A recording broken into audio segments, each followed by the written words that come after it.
आज सीधा सवाल संडे स्पेशल में हम बात करेंगे देश के मूड की, देश के मिजाज की। अब पिछले 3 दिनों से हम देख रहे हैं कि पूरी दुनिया की निगाहें भारत पर टिकी हुई हैं, खास राजधानी दिल्ली पर, जहां पर G20 शिखर सम्मेलन का अब बाकायदा समापन हो गया है और भारत की मेजबानी की तारीफ भी की जा रही है। एक दशा और दिशा जो भारत अंतर्राष्ट्रीय समुदाय को दिखाई दिया और साथ ही साथ सबका साथ, सबका विकास, सबका प्रयास और सब लोग साथ चलें, इस मूल मंत्र को जो प्रधानमंत्री मोदी आगे बढ़ाते दिखे और साथ ही साथ जो अफ्रीकी समूह को G20 में हिस्सेदारी दे दी गई, उस बात की सब तारीफ कर रहे हैं। और साथ ही साथ इंडिया, मिडिल ईस्ट और यूरोप का जो इकोनॉमिक कॉरिडोर बना है, वो आने वाले पुश्तें याद रखेंगी, ऐसा जो बाइडेन ने भी कह दिया।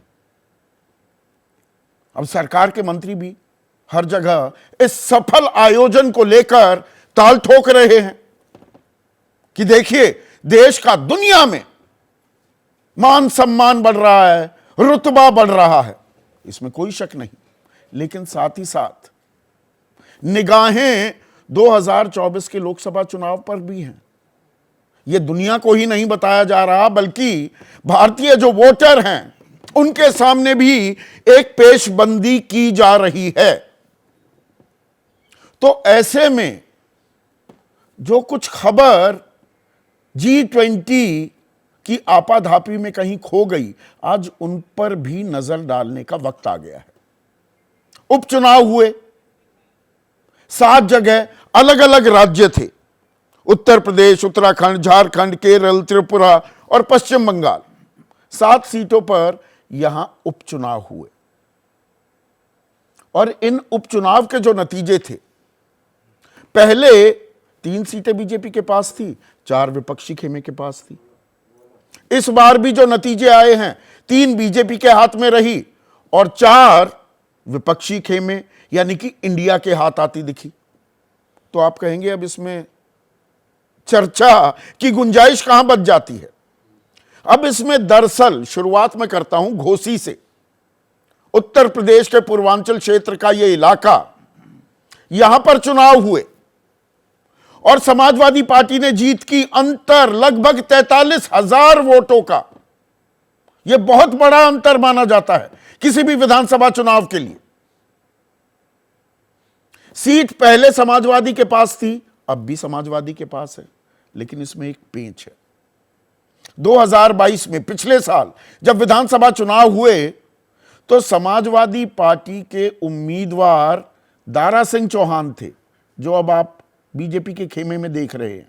पिछड़ी जाति से आते हैं। तब अखिलेश यादव ने एक रेनबो कोएलिशन बनाने की कोशिश की थी, जिसका हिस्सा ओम प्रकाश राजभर और दारा सिंह चौहान जैसे पिछड़े वर्ग के नेता भी थे, पर कामयाबी हासिल नहीं हुई।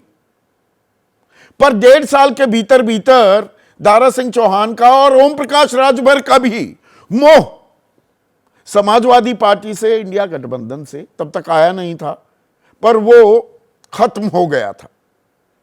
तो लाल कालीन बिछा दिया बीजेपी ने कि आइए, हमारे पास आइए, दोबारा से चुनाव लड़िए, इस बार बीजेपी के टिकट से चुनाव लड़िए।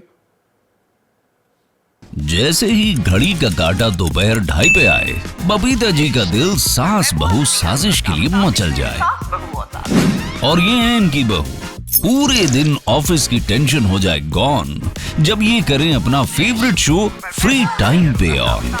इनकी तरह आप भी देखिए अपना फेवरेट शो अपने टाइम पर और डाउनलोड कीजिए ABP लाइव ऐप अपने स्मार्ट टीवी पर।